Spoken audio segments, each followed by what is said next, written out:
Budget അവതരിപ്പിക്കുമ്പോൾ കേരളത്തിന്റെ പേര് കേട്ടില്ലല്ലോ. ദേശീയ ദുരന്തമായി പ്രഖ്യാപിക്കണമെന്ന് നമ്മളെല്ലാം നിരന്തരം ആവശ്യപ്പെട്ട ഇന്ത്യയിൽ നടന്ന പ്രകൃതി ദുരന്തങ്ങളിൽ 3-ാം സ്ഥാനമുള്ള വയനാടിന്റെ പേര് കേട്ടില്ലല്ലോ. കേരളത്തിലെ ഏതെങ്കിലും ഒരു പദ്ധതിയുടെ പുതിയ പ്രഖ്യാപനങ്ങളെ കുറിച്ച് കേട്ടില്ലല്ലോ. കേരളത്തിലെ റെയിൽവേ വികസനത്തിന്റെ ഏതെങ്കിലും ഒരു വരി നമ്മൾ ഈ ബജറ്റ് പ്രസംഗത്തിൽ കേട്ടില്ല.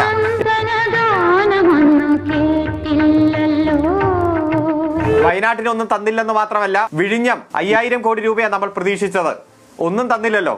അതുപോലെ വനം വന്യജീവി വിഷയത്തിൽ 1000 കോടി രൂപ നമ്മൾ ആവശ്യപ്പെട്ടു.